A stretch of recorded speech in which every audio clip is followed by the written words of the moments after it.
আসসালামু আলাইকুম। সুমাইয়াস কিচেনে সবাইকে স্বাগতম জানাচ্ছি। আমার আজকের আরও একটি নতুন রেসিপি দেখার জন্য আমি আজকে আপনাদের সাথে শেয়ার করব ভীষণ মজার একটি রেসিপি। আজকের রেসিপি হচ্ছে ডিম দিয়ে ফুলকপির তরকারি রান্না।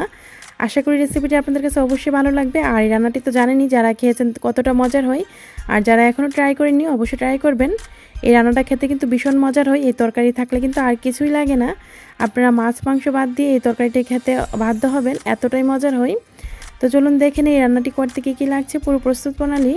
আমি এখানে নিয়েছি একটা বড় সাইজের ফুলকপি, আর এই ফুলকপির টুকরোগুলো ঠিক এরকম করে নিয়েছি। আপনারা আপনাদের পছন্দ মতো ছোটো বড়ো করে নিতে পারেন।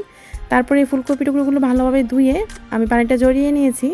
আর এখানে 6টা ডিম সিদ্ধ বসিয়ে দিয়েছি। আমি এখানে হাঁসের ডিম নিয়েছি। সামান্য লবণ দিয়ে সিদ্ধ করলে খোসাটা ছাড়াতে সুবিধা হয়, তাই আমি একটু লবণ দিয়ে তারপর ডিমগুলো সিদ্ধ করে নিচ্ছি। তো এইভাবে ডিমগুলো সিদ্ধ করে নেওয়ার পর ডিম থেকে আমি খোসাটা ছাড়িয়ে নিচ্ছি। আমি এখানে 6টা ডিম নিয়েছি একটা ফুলকপির সাথে। আপনারা চাইলে আপনাদের পছন্দ মতো কমিয়ে বাড়িয়ে নিতে পারেন। তারপর ডিমগুলোর খোসাটা ভালোভাবে আমি ছাড়িয়ে নিচ্ছি।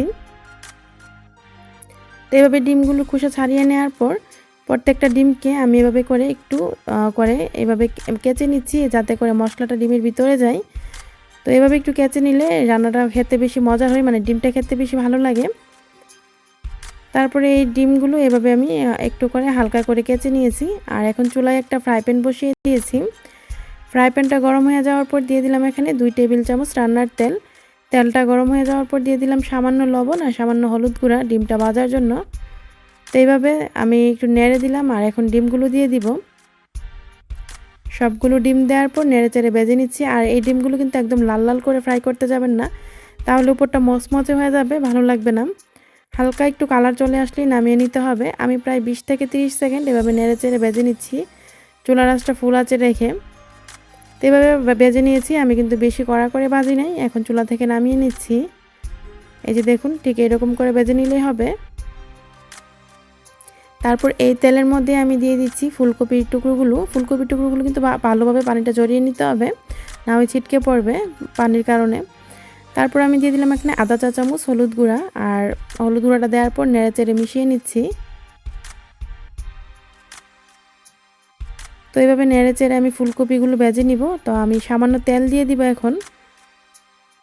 আরও প্রায় 1.5 টেবিল চামচের মতো তেল দিলেই হবে, আর কোনো তেল লাগবে না।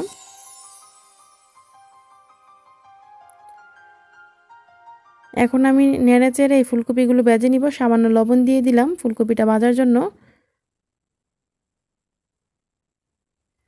তো এই যে দেখুন, নেড়ে চেড়ে ফুলকপিগুলো ভেজে নিচ্ছি। আর এই ফুলকপিগুলো কিন্তু একদম কড়া করে ভাজবো না, হালকা একটা কালার চলে আসলেই হবে। আপনারা চাইলে এই ফুলকপির সাথে কয়েকটা আলু দিয়েও করতে পারেন, তবে আমি শুধু ফুলকপি দিয়েই তরকারিটা রান্না করছি। আপনারা চাইলে আলু টমেটো অ্যাড করতে পারেন। তো এইভাবে আমি ফুলকপিগুলো ভেজে নিয়েছি। এই যে দেখুন, আমার ফুলকপি কিন্তু ভাজা হয়ে গিয়েছে, এর চেয়ে বেশি কড়া রং করবো না। তারপর আমি এখানে দিয়ে দিচ্ছি 4 টেবিল চামচ পেঁয়াজ বাটা।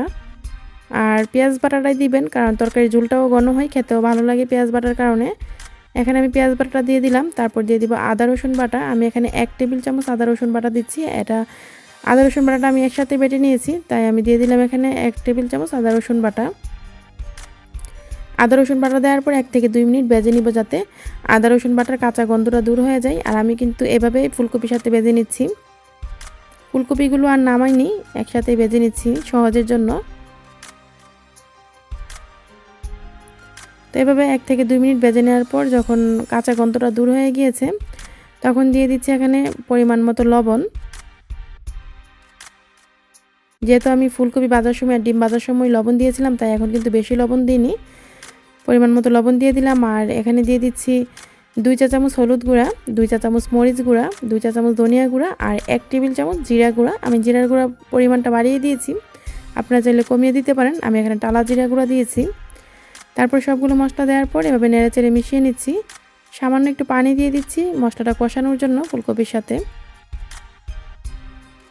এভাবে আমি মশলাটা ভালোভাবে ফুলকপির সাথে নেড়ে চেড়ে মিশিয়ে নিয়ে এখন মশলাটা কষিয়ে নিব 3 থেকে 4 মিনিটের মতো, চুলার আঁচটা ফুল আঁচে রেখে।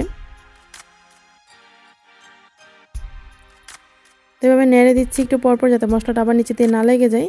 তো 3 থেকে 4 মিনিট মশলাটা কষানোর পর এখন দিয়ে দিচ্ছি ভেজে রাখা ডিমগুলো দিয়েও আবার 1 মিনিটের মতো কষিয়ে নিব।